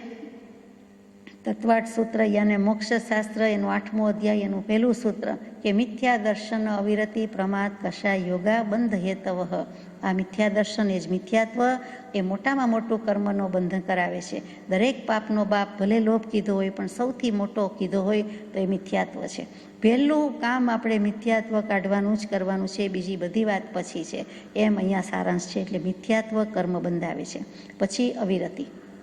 અવિરતિ શું છે? તો કે 5 ઇન્દ્રિય, 6ઠું મન, એ 6 વિષય અને 6 જીવ. આ 6 ને 6 12, એટલે 12નો જે સંયમ થતો નથી, આજ્ઞા લેતી નથી, પાલન પોષણ કરતા નથી, એની અહિંસા પાલન કરી શકતા નથી, 5 ઇન્દ્રિય મન વશમાં નથી, અને 6 જીવની પણ કોઈને કોઈ રીતે હિંસા થયા જ કરે છે. પૃથ્વીકાય ચાલીએ તો પૃથ્વીકાય હિંસા જ છે, અપકાય પાણી પીએ વાપરીએ હિંસા જ છે, અગ્નિકાય રસોઈ બને જમીએ એ બધી હિંસા જ છે, બીજી ઘણી રીતે હિંસા છે. તો વાયુકાય તો કે શ્વાસોશ્વાસ લઈએ મૂકીએ ત્યાં પણ એ જીવો દુભાય છે, હિંસા જ છે. વનસ્પતિકાય એના વિના ચાલતું નથી, જમીએ છીએ, વાપરીએ છીએ, ભલે થોડા દિવસ, તિથિ સિવાયના દિવસોએ, તો પણ એ હિંસા તો છે જ. એવી જ રીતે ત્રસકાય, 2 ઇન્દ્રિય, 3 ઇન્દ્રિય, 4 ઇન્દ્રિય, પંચેન્દ્રિય, એ પણ ક્યાંક ક્યાંક ગમે તેટલું જૈના યત્ન રાખીએ તો પણ કીડી મકોડી વગેરે મરી જ જતા હશે, અને અનેક જંતુઓ જતા હશે. તો એ બધો સંયમ નથી, અહિંસાનું પાલન નથી. તો આ જે 12 પ્રકારે છે તે અવિરતિ કીધી. 5 ઇન્દ્રિય, 6ઠું મન, અને આ 6 જીવની હિંસા. આ 12ના ત્યાગની ભાવના ન હોવી, અથવા 12નો ત્યાગ ન કરવો, એટલે કે વ્રત ગ્રહણ ન કરવું, 12 વ્રત ન ધારણ કર્યા હોય, અથવા આ બધી રીતે 12 પ્રકારે સંયમ નથી, તો એ અવિરતિ છે, એ પણ કર્મ બંધાવે છે. ત્યાર પછીનો મુદ્દો પ્રમાદ છે. બહુ વિશાળ વ્યાપક વિષય છે, પણ પ્રમાદ મુખ્યત્વે તો આત્મ સ્વરૂપનું વિસ્મરણ તે જ છે. અને છતાં ડિટેલ્સમાં જોઈએ તો એના 5 ભેદ, 8 ભેદ, 15 ભેદ છે. કોમળસારમાં ઘણા બધા ભેદ છે. તો એ બધા 84,000 ભેદનું આપણે કામ નથી, અથવા તો 37,500 ભેદનું કામ નથી. અહીંયા મુખ્ય કેવું છે તે ધર્મના 10 લક્ષણ: ઉત્તમ, ક્ષમા, માર્દવ, આર્જવ, સત્ય, શૌચ, સંયમ, તપ, ત્યાગ, અકિંચન્ય, બ્રહ્મચર્ય. આ જે 10 લક્ષણી મહાપર્વ છે એ ધર્મના 10 લક્ષણ છે, ધર્મના અંગ છે. એમાં ધર્મ જ રહેલો છે, એમાં અનાદર છે, નિરુત્સાહ છે, ઉલ્લાસ નથી. તો એ બધો પ્રમાદ કહેવાય છે, અને તેની મોટે ભાગે બહુમતી વર્તે છે. તે જ જીવને મારી નાખે છે. કે કોઈ કરે તો પણ ગમતું નથી, પોતે કરે તો પણ ગમતું નથી, અથવા જોઈએ તેવો ઉત્સાહ ઉલ્લાસ નથી, મંદતા છે, તો એ પણ પ્રમાદના ભાંગામાં જાય છે, કર્મબંધ કરાવે છે. કષાય, 16 કષાય અને 9નો કષાય, ચારિત્ર મોહન્યની 25 પ્રકૃતિ, એ બધું જ કર્મબંધનું કારણ છે. વધારે હસવું આવે, વધારે મશ્કરી કરીએ એ પણ કશાય છે. હાસ્યનો કશાય મોહનીય કર્મનો ઉદય કહેવાય. એવી રીતે દરેક વસ્તુમાં રતિ અરતિ થઈ જાય, ગમે છે નથી ગમતું તો એ પણ કશાય કહેવાય, નો કશાય કહેવાય. તો એ પણ કર્મ બંધ કરાવે છે. અને છેલ્લું જે છે તે યોગ. મિથ્યાત્વથી કેવલ જ્ઞાન સુધી એમાં યોગ તો છે ને છે જ. કોઈ પણ મિથ્યાત્વ હોય, ગાઢ મિથ્યાત્વ હોય તો પણ છે, એકેન્દ્રિય પણ હોય તો પણ છે, દેહધારી થયા એટલે યોગ તો છે જ. એકેય યોગ ન હોય તો મિનિમમ એક કાયા તો થઈ જ, દેહ તો થયું જ, ધ બોડી ઇટ સેલ્ફ, એટલે એક કાયા યોગ તો છે ને છે જ. તો શરૂઆત કરી છે યાત્રાની ત્યારથી કાયા યોગ છે. તો કેવલ જ્ઞાન 13મે ગુણસ્થાનકે છે ત્યાં સુધી પણ મન વચન કાયાના યોગ છે, હજુ તો છે. એટલે કે ત્યાં સુધી યોગ રહે છે. પછી યોગનો ક્ષય થાય છે. 14મે ગુણસ્થાનકનું નામ જ અયોગી ગુણસ્થાનક, અને પછી સિદ્ધશિલા પર જાય છે. એટલે કે છેક સુધી યોગ રહે છે. તો કેવલી પ્રભુને કર્મ બંધાય, જરૂર બંધાય. પહેલે સમયે બંધાય, બીજે સમયે વેદાય, ત્રીજે સમયે નિર્જરાય. એટલે કે શું બાંધ્યા અને શું મૂક્યા અને શું ભોગવ્યા કે વેદ્યા. તરત જ આપણને તો ખબર પડતી નથી, પણ લખ્યું છે, કયું છે એટલે આપણે માનીએ છીએ કે વાત એમ જ છે. એમણે તો અનુભવીને લખ્યું છે. એક એક સમયની પરિણતિ એમના લક્ષમાં છે. જો પરદ્રવ્યની સમયની પરિણતિ લક્ષમાં હોય તો પોતાની પરિણતિ તો ખ્યાલમાં હોય જ. તો કે પહેલે સમયે જરૂર બંધાય છે, બીજે સમયે વેદાય છે, ત્રીજે સમયે નિર્જરી જાય છે. આગળ જઈએ કે પહેલા કારણનો અભાવ થાય એ બીજાનો અભાવ, એટલે કે મિથ્યાત્વ ગયે અવિરતિ જશે, પછી ત્રીજાનો એટલે કે કશાય જશે, અરે પ્રમાદ જશે, પછી ચોથાનો એટલે કશાય જશે, અને છેવટે પાંચમા કારણનો એટલે કે યોગ જવાનો એમ અભાવ થવાનો ક્રમ છે. આ ક્રમથી જ જાય છે. મિથ્યાત્વ, અવિરતિ, પ્રમાદ, કશાય, યોગ. 1 to 5માં એમ જ બોલાય, એમાં પછી ફેર ન પડે. વચ્ચે આડું અવડું હોય જ નહીં, ભૂલ પડી કહેવાય. એવી જ રીતે કેવલ જ્ઞાન સુધી યોગ છે એટલે એમાં આવી જ ગયું કે 11મા, 12મા અને 13મા ગુણસ્થાનક સુધી યોગ છે. 13મા સુધી છે એટલે 11મું, 12મું પણ અપવાદ નથી, છતાં એને સ્પેસિફિકલી જુદું કહેવામાં આવે છે કે 11, 12, 13માં પણ યોગ તો છે જ. એ તો છેલ્લું 14મું જ અયોગી ગુણસ્થાનક છે. અયોગી સ્વભાવ, અયોગી ગુણસ્થાનક, અને પછી સિદ્ધશિલા પર. મિથ્યાત્વ મુખ્ય મોહ છે, અવિરતિ ગૌણ મોહ છે. એટલે મુખ્ય કામ મિથ્યાત્વનું છે, એ જ મૂંઝવે છે, વ્યાકુળ કરે છે, પરેશાન કરે છે, હેરાન કરી નાખે છે આપણને, તે મિથ્યાત્વ જ છે. અને બીજું અવિરતિ ગૌણ મોહ છે. એના પછીનું ગૌણ કોણ છે? ગુણતા. ગુણ ઉપરથી ગૌણ શબ્દ આવ્યો એટલે ગૌણતા છે. અહીંયા તો પ્રધાનતા અને ગૌણતા, મુખ્યતા અને ગૌણતા છે. તો કે ગૌણપણે જો ગણો તો અવિરતિ છે. વ્રત લીધા નથી, વ્રત સંયમ નથી, તો એ બધું પણ કર્મબંધનું કારણ છે, અને એ પણ મોહનું કારણ છે. શું કામ નથી લીધા? તો કે અંશે પણ મોહ છે. ના આવી જરૂર પડે તો, ના આટલું તો ખપે, આટલું તો હોવું જોઈએ, આટલી લિમિટ રાખી દઈશ પછી કેમ થશે, એ બધું મોહના પ્રકારમાં જાય છે. એટલે અવિરતિ ગૌણ મોહ છે. પછી પ્રમાદ કશાયની વાત છે કે પ્રમાદ અને કશાય અવિરતિમાં અંતર્ભાવી શકે. એ શેમાં આવે છે? તો કે અવિરતિમાં જ પ્રમાદ અને કશાય અંતર્ભાવી શકે. એટલે અંતર્ભૂત છે, એમાં રહેલા છે, સન્નિહિત છે, સમાવેશ પામેલા છે, એટલે કે સમાસ પામેલા છે, એમાં રહેલા છે, એમાં આવી ગયું કે એમાં છુપાયેલા રહેલા જ છે. અવિરતિમાં પ્રમાદ અને કશાય રહેલા જ છે. આ બધા જ્ઞાની પુરુષો કિંમતે કહે છે. અને પછી યોગની વાત આવે છે કે સહચારીપણે ઉત્પન્ન થાય છે. એ શું? તો કે બંધનું ગૌણ કારણ છે તે યોગ છે. બીજા બધા મુખ્ય કારણ છે. આ બંધ યોગથી જે બંધ થાય છે એ પ્રકૃતિ બંધ અને પ્રદેશ બંધ થાય છે. એટલે જે કશાય ભાવ વગેરે કરાવે છે તે યોગ કરાવી શકતું નથી. એટલે ત્યાં એને પ્રકૃતિ બંધ ને પ્રદેશ બંધ કરી દીધું. ચારે વ્યતીત થયા પછી પણ પૂર્વ હેતુથી યોગ હોઈ શકે. મિથ્યાત્વ, અવિરતિ, પ્રમાદ, કશાય ચારે જતા રહીએ તો પણ યોગ હોઈ શકે છે. યોગનો સદભાવ છે, યોગનું અસ્તિત્વ હોઈ શકે છે. એટલે કે કેવલ જ્ઞાન સુધી એ હોઈ શકે છે. એમાં કેટલીક વખતે દૃષ્ટાંત આપે છે કે કુંભારનો ચાક ફેરવ્યા પછી હાથ લઈ લઈએ કે સાધન લઈ લઈએ તો પણ થોડીક વખત સુધી તો એ મોશનમાં રહે જ છે, ગતિ પકડે જ છે, ગતિ ચાલુ જ રહે છે. એવી જ રીતે પૂર્વ હેતુ એટલે કે પૂર્વ પ્રયોગ. એટલે મિથ્યાત્વ, અવિરતિ, પ્રમાદ, કશાયના કામ થઈ ગયા છે એટલે કે ચાલુ છે. એ બંને, એ ચારેયનો રોલ હોય છે. એને કારણે પણ યોગ હોઈ શકે છે, યોગનો સદભાવ હોઈ શકે છે. એમ કહી દીધું ધીમેકથી. અહીંયા કર્મબંધના મુખ્ય કારણ 5 છે. એટલે કે આશ્રવ તત્વ છે. કર્મને આવવાનું, આગમનનું કારણ, આપણી તરફ પ્રવાહ વહેવાનું કારણ શું છે? આ સ્રવે છે, વહે છે, પ્રવહે છે. એના કારણ મુખ્યપણે કૃપાળદેવે નોંધી દીધા. અંક 9 પર જઈએ. હે મુનિઓ એટલે પ્રભુ શ્રીજી, દેવકંડજી મુનિ વગેરે સાથે સાથ મુનિ વિદ્યમાન છે તે વખતે લખાયેલું છે તે છે. હે મુનિઓ, જ્યાં સુધી કેવળ સમવસ્થાન રૂપ સ્થિતિ, સહજ સ્થિતિ સ્વાભાવિક ન થાય ત્યાં સુધી તમે ધ્યાન અને સ્વાધ્યાયમાં લીન રહો. મુનિશ્રીને આજ્ઞા આપી દીધી છે. પરમ કૃપાળુ મુનિવર્યના ચરણ કમળમાં સવિનય ભક્તિથી નમસ્કાર સંપ્રાપ્ત થાય એમ જે 875માં અને પછીના કેટલાક પત્રોમાં સવિનય મંગલાચરણ, સવિનય નમસ્કાર કર્યા છે તે કૃપાળુદેવ મુનિશ્રીને બધાને આજ્ઞા આપી દે છે, સૂચના આપી દે છે કે જ્યાં સુધી કેવળ સમવસ્થાન રૂપ સહજ સ્થિતિ સ્વાભાવિક ન થાય ત્યાં સુધી, અહીંયા એ 7 મુનિ પણ લાગુ પડે અને જેને જેને આત્મજ્ઞાન હોય તે આત્મજ્ઞાન થયા મુનિપણું તે સાચા ગુરુ હોય તેમને પણ કહી દીધું કે હે સમ્યક દૃષ્ટિઓ, હે આત્મજ્ઞાનીઓ, હે મુનિઓ, તમે ક્યાં સુધી કરશો? તો કે હવે હું તમારું, તમારા ધર્મનું અને તમારા મુનિનું શરણ રહું છું. તો પછી અહીંયા છેક કેવલ જ્ઞાન થાય ત્યાં સુધી શરણું રાખવાનું છે, માથા પર સત્પુરુષ રાખવાના છે. કેવળ સમવસ્થાન રૂપ એટલે બીજું કાંઈ સમજાતું નથી, પણ કેવળ એટલે માત્ર અને સમ એટલે સમ. બધું જ સમ, બધું જ બેલેન્સ, બધી જ સ્થિરતા, બધી જ સ્થિતિ, બધી જ દૃઢતા, બધી જ અડગતા, બધી અકંપતા અને બધી અચલતા. હવે ક્યાંય ચલાચલપણું નથી, એટલી સ્થિરતા આવે. છેક છેલ્લે શૈલેષીકરણની પ્રક્રિયામાં મન વચન કાયાના યોગ પણ રૂંધી દે અને બધું જ સ્થિર થઈ જાય તે દશા સુધીની વાત મૂકી દીધી છે. કેવળ સમવસ્થાન, પહેલું કેવલ જ્ઞાન અને ત્યાર પછી શૈલેષીકરણ, પછી તો સિદ્ધશિલા પર બિરાજવાનું છે. ગઈકાલે વિચાર્યું કે શંકરાચાર્યજીના ગુરુ ગૌડપાદાચાર્ય અને ગૌડપાદાચાર્ય સમની વ્યાખ્યા મૂકી કે વિક્ષેપ શમન કોને કહેવાય? તો કે વિક્ષેપ શમનનો પ્રયત્ન કરીને બ્રહ્માકાર વૃત્તિ, આત્માકાર વૃત્તિ જ જ્યારે રહે એટલે કે કેવળની જ સ્વભાવનું અખંડત્વ, નિત્યત્વ એ જ જ્ઞાન રહે, વચ્ચે કાંઈ જ સમય માત્રનો અંતરાય ન આવે, ગેપ ના આવે, અવકાશ ના આવે, એવી જ્યારે સ્થિતિ થાય એટલે સમ કહેતા સમ્યક ચારિત્ર, યથાખ્યાત ચારિત્ર, કેવલ જ્ઞાન, બધું જ બેલેન્સ થાય, કેવલ સમ.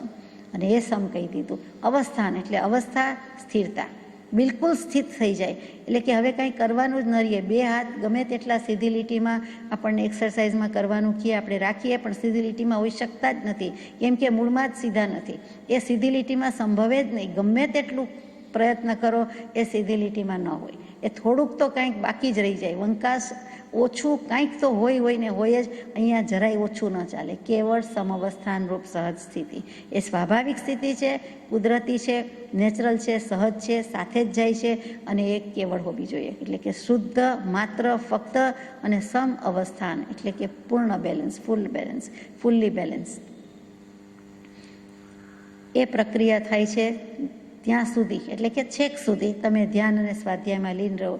ધ્યાનમાં જ રહો પણ ધ્યાન છૂટી જતું હોય છે, એટલા માટે કહેવાય કે વચલો સમય જવા ન દો, બિલકુલ સ્વાધ્યાયમાં આવી જાઓ. એટલે કે તરત જ વચ્ચે એ જ સમયે પુસ્તક ખોલવાની જરૂર ન પણ પડે, પરંતુ એમનેમ જ મનોમન જ્યાં પણ હોય ત્યાં કોઈક ને કોઈક વસ્તુના સ્વાધ્યાયમાં સ્વ અધ્યયન, પોતે પોતાના આત્માના અધ્યયનમાં જ રહો. ધ્યાનમાંથી ચ્યુત થયા, ભ્રષ્ટ થયા, નીકળી ગયા, ધ્યાન ભંગ થયા, બાહ્યાકાર વૃત્તિ થઈ, સેજ પણ થઈ, તરત જ સ્વાધ્યાયમાં લીન થઈ જાઓ, અડગ થઈ જાઓ.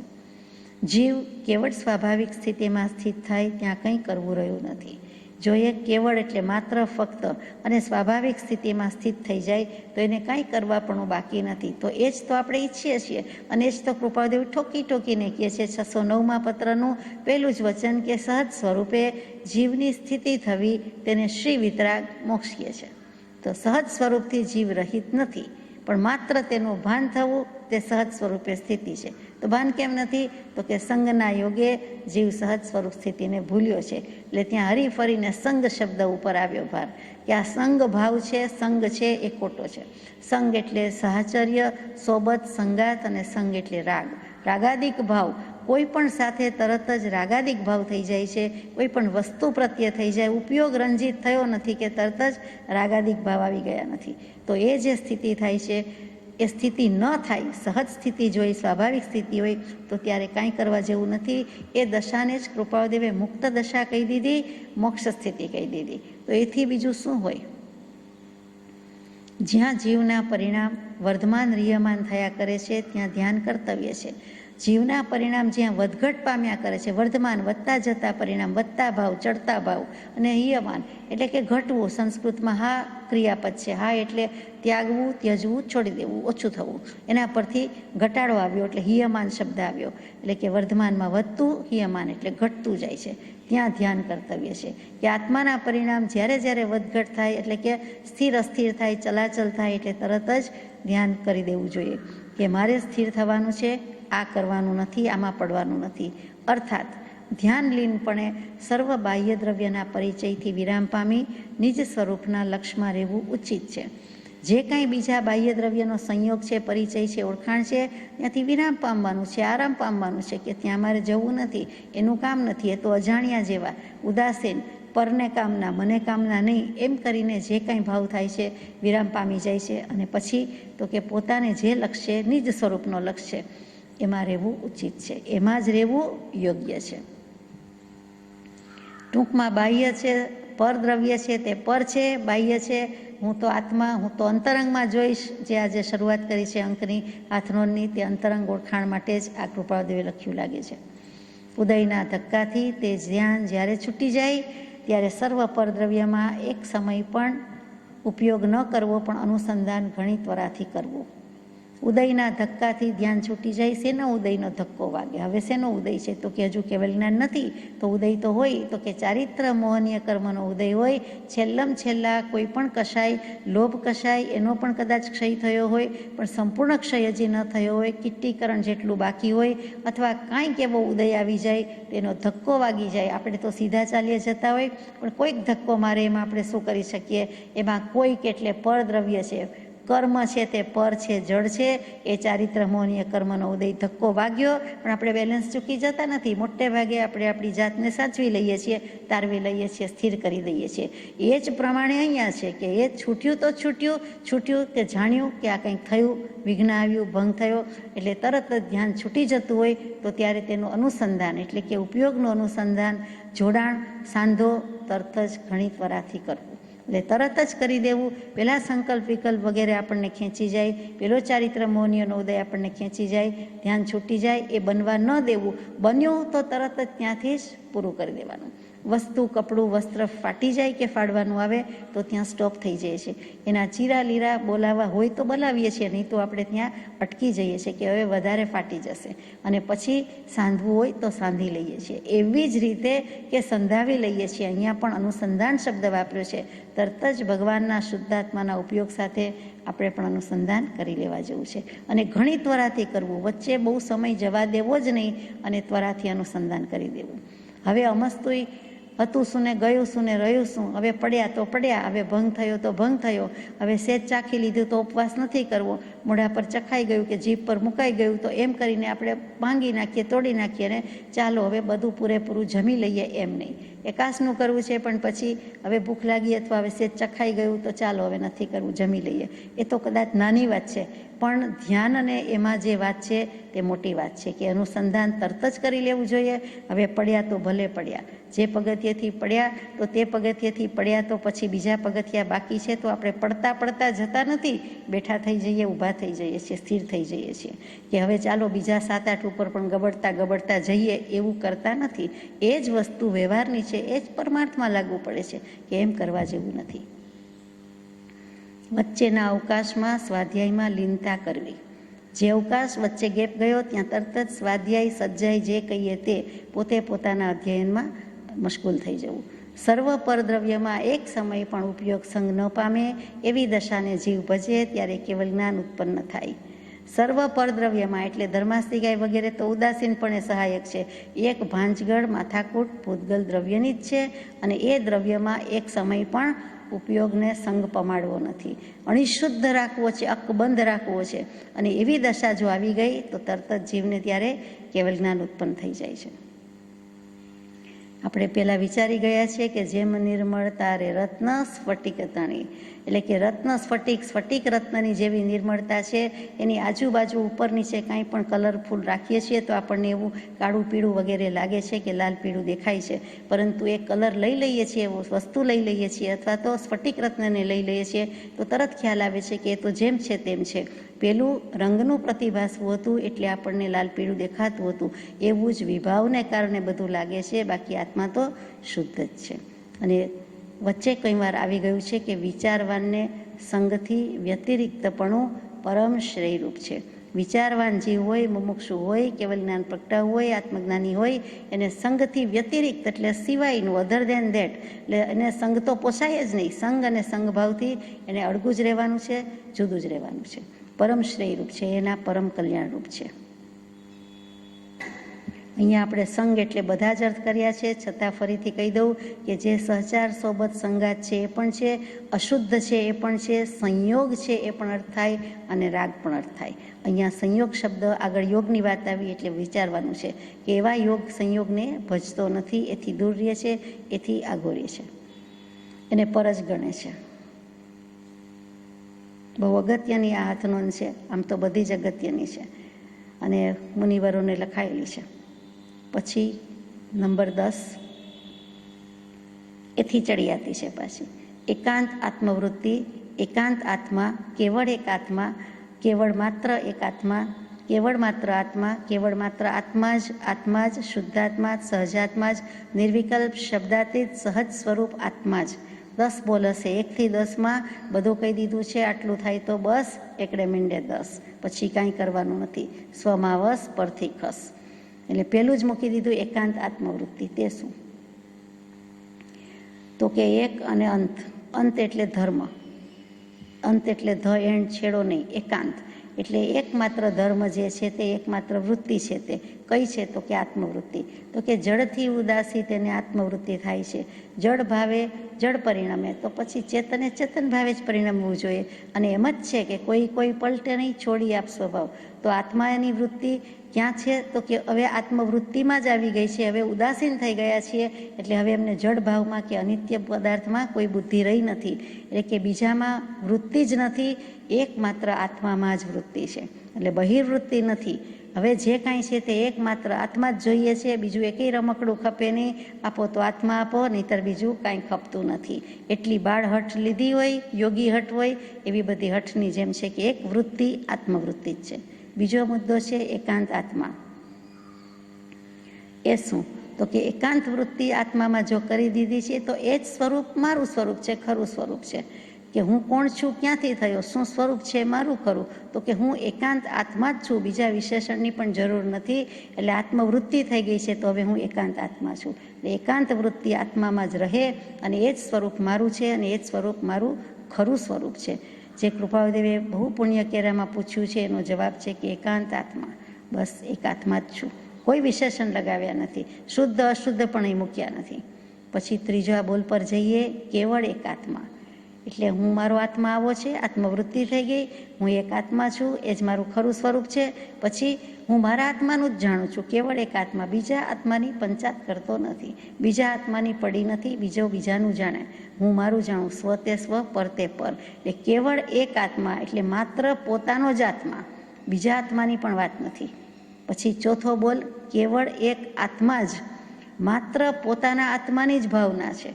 એટલે કે બીજાના આત્માની તો નથી જ, અને એક વસ્તુ માત્ર આત્મા અને એની જ ભાવના કરું છું અથવા એની જ સ્થિતિ કરું છું.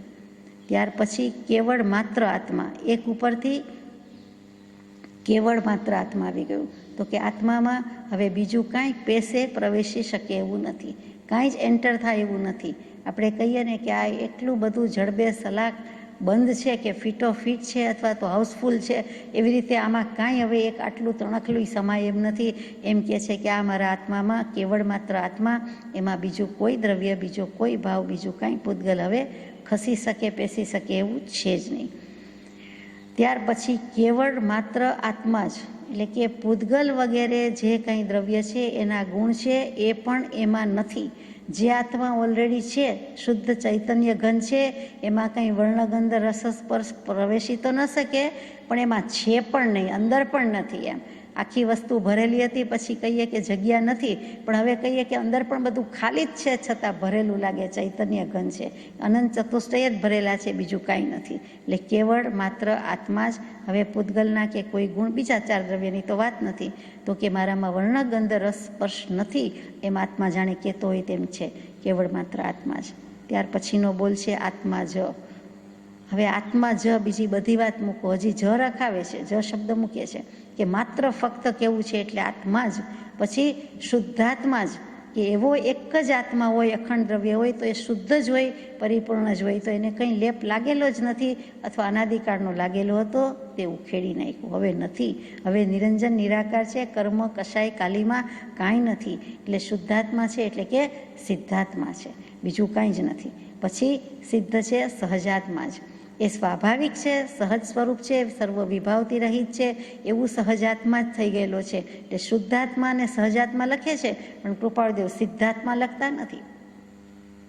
સદેહે વિચરતા હોય અને શુદ્ધાત્મા થઈ ગયા હોય એવી રીતે લખે છે, એટલે સિદ્ધ શબ્દ તો લીધો જ નથી. શુદ્ધમાં આપણે સમજી લઈએ એ બરોબર છે, બાકી લખ્યો નથી. પછી નિર્વિકલ્પ, શબ્દાતીત, સહજ સ્વરૂપ આત્મા જ, એમાં પાછું આવી જાય છે. શુદ્ધાત્મામાં આવી ગયું, પછી નિર્વિકલ્પ છે, તો દેહધારી હોય તો ક્યાં સુધી નિર્વિકલ્પતા રહીએ? ઘણા કાળ સુધી રહીએ, પણ પછી તો દેહધારી હોય તે દેહથી વિમુક્તિ જોઈએ, મૂકવી પડે, દેહ મૂકવો પડે, એટલે નિર્વિકલ્પ થાય છે. છેવટની નિર્વિકલ્પ સમાધિ, પરિપૂર્ણ સમાધિ દેહધારી હોય ત્યારે થાય, પરંતુ સાવ સાચું કહેવું હોય તો એવી અસંગતા અને એવી નિર્વિકલ્પતા તો પછી જ છે. કારણ કે હજી દેહ છે એટલે ક્યાંક પણ એને અંશે પણ વાંધો પડી જાય. યોગધારી છે એટલે હજી એને વાંધો પડે, તો અહીંયા તો નિર્વિકલ્પ કહી દીધું છે.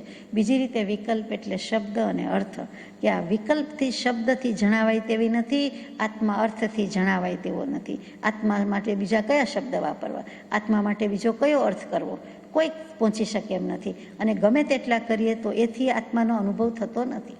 એટલે કે આત્મા એનાથી પકડાતો નથી, ઓળખાતો નથી. એટલે વિકલ્પથી એટલે કે શબ્દથી અર્થથી પહોંચાય તેમ નથી, શબ્દથી જણાય નહીં, અર્થથી જણાય નહીં. શબ્દાતીત, શબ્દોથી પર છે, એમાં શબ્દ લાગુ પડતા જ નથી. અને સહજ સ્વરૂપ આત્મા છે. આ સહજ સ્વરૂપ છે તે કૃપાળુદેવે રાખ્યું છે. છેલ્લે 10મા બોલમાં એ શુદ્ધાત્મા કે આત્મા જ લખવાની બદલે લાંબુ કર્યું, નિર્વિકલ્પ, શબ્દાતીત, જેમ અજર અમર અવિનાશીને દેહાતીત સ્વરૂપ, નિર્વિકલ્પ સ્વરૂપ, એમ સહજ સ્વરૂપ આત્મા છે. તે સહજ સ્વરૂપ એમણે છેક સુધી રાખ્યું. સહજાત્મ સ્વરૂપ પરમગુરુનો મંત્ર પણ આપ્યો. તે સહજ સ્વરૂપ શું? તો કે સર્વ વિભાવથી રહિત જે આત્માનું સ્વરૂપ છે તે વિભાવ રહિત એમ કેવું છે. એટલે કે સ્વભાવવાળું સુખ એમ નથી કેવું, વિભાવ રહિત છે તે સ્વરૂપ છે. અને કોઈ પણ પ્રકારના સંબંધ રહિત છે, એ સહજ છે. કોઈ પ્રકારનો સંબંધ નથી, યોગ નથી, બંધ નથી. આત્મા ચારે ગતિમાં જઈ આવ્યો, પણ આત્મા કંઈ મનુષ્ય જ રહ્યો, દેવ જ રહ્યો, નારક રહ્યો, કીડી મકોડી થયા તો અત્યારે આત્મા કીડી મકોડી છે? જરાય નહીં. આત્મા એકેય સ્વરૂપે થયો નથી. આત્મા જ રહ્યો છે. તો આપણે કયા ભવનું કીડી મકોડું પણ યાદ કરીએ, અને કયા ભવના પશુ પંખી પણ યાદ કરીએ, કયા ભવના દેવ નારક યાદ કરીએ, અને આ ભવના મનુષ્ય શું આત્મા છે? આત્મા થોડો મનુષ્ય છે. કૃપાળુદેવ તો લખે જ, બ્રહ્મચારીજી પણ પ્રજ્ઞાબોધમાં લખે કે હું નર નહીં, નાર નહીં, સુર નહીં, તિર્યક નહીં, બનું પ્રગટ પરમાત્મા. હું આત્મા જ છું અને હું પરમાત્મા સ્વરૂપ જ છું. મારે પ્રગટાવવાનું બાકી હોય એ ભલે નિશ્ચયથી, મારામાં ને સિદ્ધના સ્વરૂપમાં કોઈ ભેદ નથી, એમાં આપણને ખાતરીબંધ, ધડાકાબંધ વાત કરે છે. તો આત્માનું સહજ સ્વરૂપ જ છે, નિર્વિકલ્પ છે, શબ્દાતીત છે. શુદ્ધ ચૈતન્ય સ્વરૂપના સ્વામી કોણ છે? તો કે આત્મા છે. આત્મા બીજા સંબંધના સ્વામી માને કે હું આનો સ્વામી, આનો અધિકારી, આનો પર મારો માલિકી હક, દ્રવ્યથી કે ક્ષેત્રથી, જળથી કે ચેતન પદાર્થથી, તો એની પ્રોપર્ટી કાંઈ નથી. એ ખરેખર તો પોતાની પ્રોપર્ટીઝ છે. અનંત ચતુષ્ટયથી માંડીને અનંત ગુણ છે, એનો જ સ્વામી છે. એટલે શુદ્ધ ચેતનાનો જ સ્વામી છે, બીજો નથી. અહીંયા આ હાથનોંધ પણ પૂરી થાય છે. અંક 11, તારીખ લખી છે 7/12/54. એમ આપણને લાગે તારીખની જેવી અદાથી લખ્યું છે, પણ તા લખ્યું નથી. તો 7/12/54 છે એટલે અહીંયા તારીખ નથી પણ તિથિ છે. કે છેલ્લેથી વાંચવાનું હોય તો વિક્રમ સંવત 1954, એટલે તે વખતે 1954, અને એ દિવસે લખાયું છે. પછી ડેશ, પછી આપણે ઊંધેથી વાંચીએ છીએ ઉર્દુ ભાષાની જેમ, જમણેથી ડાબી તરફ જઈએ છીએ. તો 12 લખ્યું છે, એટલે 12 એટલે આસો મહિનો, ગુજરાતી પંચાંગની વાત છે, એટલે છેલ્લો મહિનો આસો છે તે. એની બાજુમાં દેશ છે, 7 લખ્યું છે, એટલે બીજી કોઈ સૂચના નથી. એટલે શુક્લ પક્ષ હોવો જોઈએ, એટલે પહેલો શુક્લ પક્ષ આવે એટલે સુદ આવે, એટલે સુદ સાતમ છે. એટલે આસો સુદ સાતમ વિક્રમ સંવત 1954, તે દિવસે આ હાથનોંધ લખાઈ છે. અગાઉ બધા આવું બહુ લખતા આ હાથનોંધમાં લખાયું છે, ડાયરીમાં લખાયું છે. બ્રહ્મચારીજી પણ એવું લખે, પદમાં પણ નીચે છેલ્લે પદ્મનંદી આલોચનામાં છે, બીજા પણ કેટલાક પદમાં છે. સંવત ન લખે પણ જુદી જુદી રીતે લખે. આ તો સીધી સંવત છે.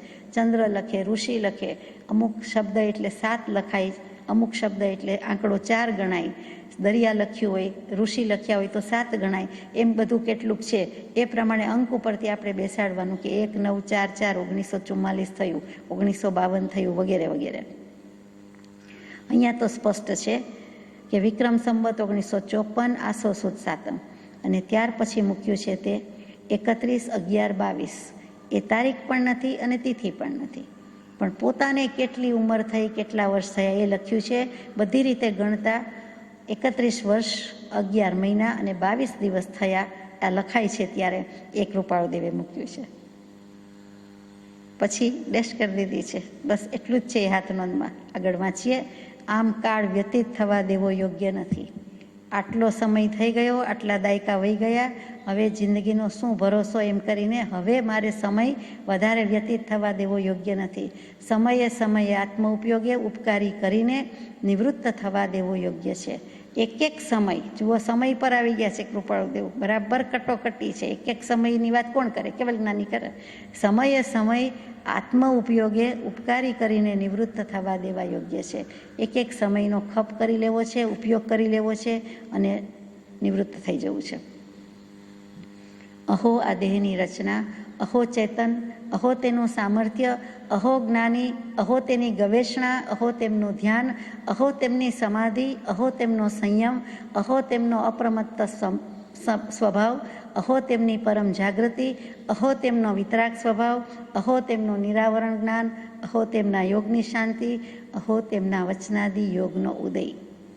અહીંયા ભગવાને 14મે ગુણસ્થાનકે જવા માટે 14 મૂકેલા છે. અહો કેટલી વાર મૂક્યું? 14 વખત મૂક્યું છે.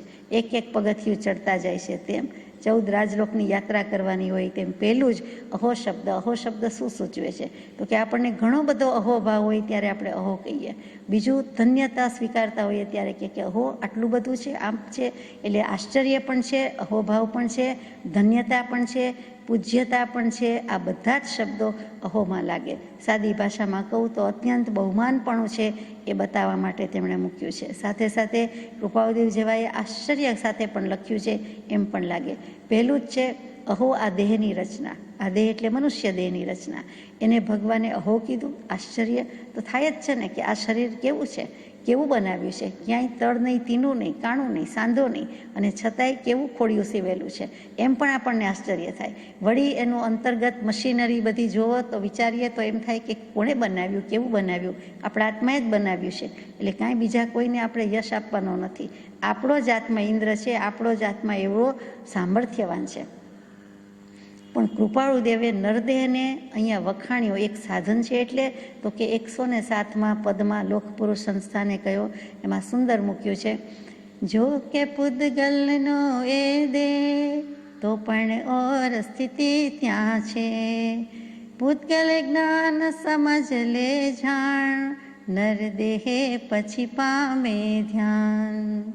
નરદેહથી ધ્યાન કરી શકાશે, મોક્ષ સાધી શકાશે, માટે એનું મહત્વ છે, સાધન છે. એમ જ કે ભલે પૂદગલનો છે, પૂરણ ગલન થયા કરે છે, સડન પડન વિધ્વંસનનો એનો સ્વભાવ છે, પડી જવાનો છે, અગ્નિ સંસ્કાર થઈ જવાનો છે, તો પણ ઓર સ્થિતિ એ દેહના સાધનમાં થઈ શકે છે. મન વચન કાયા આત્મામાં સ્થિતિ થાય છે તો પણ એ દેહ છે તો થઈ શકે છે. એમણે સાબિત કરી બતાવ્યું. પૂદગલ જ્ઞાન પ્રથમ લે જાણ. આ પૂદગલ વિશે તું સમજ કરી લે, જ્ઞાન કરી લે, જાણી લે, પછી નરદેહે પામે ધ્યાન. પછી એ જ પૂદગલના દેહથી પૂદગલની ગીતા વાંચીને પૂદગલનો કેટલો ભરોસો, પૂદગલની કેટલી અચિંત્ય શક્તિ, અને પૂદગલને પણ છોડી દેવાનું છે. પૂદગલથી હું જુદો છું, તદ્દન જુદો છું. એ જે ભેદ જ્ઞાન કરવું છે, વિવેક કરવો છે, ભેદ પાડવો છે, એ તું કર. એટલે જે જ્ઞાન કરી લે એટલે જાણી લે ને જ્ઞાનથી તરત ધ્યાનમાં જતો રહે. અને એટલા માટે કહી દીધું કે અહીંયા પૂદગલની કેવી રચના છે. અહો આ દેહની રચના, અહો ચેતન, તો પૂતગલના દેહના કોઈ વખાણ કરવા માંડે તો કે ના, એમ તો ચેતન કંઈ ઓછું નથી, એ આત્માનું તો અનંત શક્તિ છે, અનંત સામર્થ્ય છે. એટલે ચેતન કહેતા જ જ્ઞાન ઉપયોગ ને દર્શન ઉપયોગ, જ્ઞાન ગુણ ને દર્શન ગુણ એના કેવા જબરા છે, એનાથી જ મોક્ષે જશે, એનાથી જ કાર્યસિદ્ધિ કરી શકશે. અહો તેનું સામર્થ્ય, એનામાં જે સમર્થતા છે, એટલે એ સમ અર્થ કેવલ જ્ઞાન સુધી જવાની ત્રેવડ છે, તાકાત છે, એ બીજા કોઈનામાં નથી. આ જ્ઞાન દર્શન ગુણ છે તો છે આ બધું, જ્ઞાન દર્શન ઉપયોગ છે તો આ બધું હાંસલ થઈ શકશે. એટલે અહો તેનું સામર્થ્ય. અહો જ્ઞાની તો બધા થઈ શકતા નથી, પણ જે જ્ઞાની પુરુષ છે તે તો કે તેમણે પ્રગટાવ્યું, તેમણે કર્યું છે. એટલે કે કેવા જ્ઞાની પુરુષ છે, કે કેવા સંયોગોમાં જ્ઞાન પ્રગટાવ્યું હશે. અહો તેની ગવેષણા કેવી રીતે કર્યું હશે, તો કે એની ખોજ હશે, એની આંતર ખોજ, આંતર સંશોધન જબરું હશે, અદ્ભુત હશે, તો જ આ થઈ શક્યું હોય. અહો તેમનું ધ્યાન, એની ધ્યાન કેવી દશા હશે. જો આત્મજ્ઞાન થઈ ગયું છે, જ્ઞાની છે, તેનું ધ્યાન પણ કેટલું જબ્બર હશે. અહો તેમની સમાધિ, બોધિ જ્ઞાન છે, સમ્યક દર્શન છે, તો સમાધિ પણ કેવી હશે. સમાધિ એટલે બંને રીતે જીવતા જાગતા જે આત્મ પરિણામ સ્વસ્થ હોય એ પણ સમાધિ, અને એનું મરણ થાય, દેહ ત્યાગ થાય તો પણ કેટલી સમાધિપૂર્વક થશે કે જશે એ પણ વિચારવાનું છે. અત્યારે તો નિરંતર વર્તતી વર્તમાન કાળની આત્મ પરિણામની સ્થિરતાની જ વાત છે. પોતે પોતાને જ સંબોધે છે, માનો ને. અહો તેમનો સંયમ, કે એમનો સંયમ પણ કેવો હશે, ઉત્કૃષ્ટ સંયમ હશે, તો એ સંયમને પણ દાદ આપી છે. અહો તેમનો અપ્રમત્ત સ્વભાવ, સ્વભાવ કેવો છે, તો કે અપ્રમત્ત છે, અયોગી સ્વભાવ સુધી જવાનું છે, નિર્વિકલ્પ સ્વભાવની પ્રાપ્તિ છે. અપ્રમત્ત સ્વભાવ પણ થયો, અપ્રમત્ત સ્વભાવ થાય એટલે અપ્રમત્ત યોગ થાય, અપ્રમત્ત યોગ થાય એટલે છેલ્લે અયોગી સ્વભાવ પણ પ્રાપ્ત કરી શકે. અહો તેમની પરમ જાગૃતિ, આટલી જાગૃતિ છે પણ હજુ પરમ જાગૃતિ છે. અહો તેમનો વિતરાગ સ્વભાવ, સ્વભાવની પ્રાપ્તિ એ તો હોય જ, આ તો વિતરાગ સ્વભાવની પ્રાપ્તિ થઈ ગઈ, વિતરાગ દશા થઈ ગઈ, વિતરાગ સ્થિતિ થઈ ગઈ છે. અહો તેમનું નિરાવરણ જ્ઞાન, એમનું કેવલ જ્ઞાન કેવું છે, સૂક્ષ્મમાં સૂક્ષ્મ પરિણતિને એક સમયમાં એકી સાથે જોઈ શકે, જાણી શકે, ઝળકી ઉઠે, પ્રયોગ ઉપયોગ કર્યા વિના. અહો તેમના યોગની શાંતિ, એમના મન વચન કાયાના યોગ પણ કેટલા અદ્ભુત છે, કેટલા સ્થિર છે. શૈલેષીકરણ કરે ત્યારે કેવી શાંતિ હશે, કેટલી સ્થિરતા હશે. મેરુ પર્વતની અડગતા પણ એની પાસે નિષ્કંપ કહેવાય કે કેમ, એમ સવાલ થાય તો કે મેરુ પર્વતની જો નિષ્કંપતા કહેવાય તો એટલી જ નિષ્કંપતા એમની છે. અહો તેમના વચનાદિ યોગનો ઉદય, એમને વચન પ્રરૂપણા કરવી પડતી હશે, દેશના દેવી પડતી હશે, એ તીર્થંકર દેવની વાત છે. પણ બીજા કોઈ પણ અહો સત્પુરુષના વચનામૃત તો એ બોલતા હશે અથવા વચનથી પ્રરૂપણા કરતા હશે, ત્યારે એ વચન યોગનો કેવો ઉદય હશે કે જેથી એવું કરવું પડે છે. આટલી શાંતિ સ્થિરતા પછી પણ આવું કરવું પડે. હે આત્મા, તને આ બધું સુપ્રતીત થયું છતાં પ્રમત્ત ભાવ કેમ? તું આ બધું સમજે છે, રિયલાઇઝ કર્યું છે, જાણી ગયો છે, તારી પાસે બધી જ દશા છે, સ્થિતિ છે, છતાં પ્રમત્ત ભાવ કેમ? મંદ પ્રયત્ન કેમ? જઘન્ય મંદ જાગૃતિ કેમ? શિથિલતા કેમ? મૂંઝવણ કેમ? અંતરાયનો હેતુ શું? હવે વાર શું છે? નિરંતરાય પદમાં એક સમય ખૂટે છે, કેટલું ખૂટે છે એમ? અપ્રમત્ત થા, અપ્રમત્ત થા, અપ્રમત્ત છો પણ થા એટલે એમાં સ્થિતિ કર, સ્થાપના કર. નથી એમ નહીં, છો તો ખરો પણ એમાં વધારે સ્થિતિ કર. અને છેલ્લું વાક્ય, પરમ જાગૃત સ્વભાવ ભજ, પરમ જાગૃત સ્વભાવ ભજ. કેવલ જ્ઞાન એટલે સંપૂર્ણ ઉત્કૃષ્ટ ઉજાગરો, ઉત્કૃષ્ટ જાગરણ, તેની વાત ઉજાગર દશા, અને તે જ તુરીય અવસ્થા. અને ત્યાં જ કૃપાળુદેવને જવું છે, ઈચ્છે છે જે જોગીજન.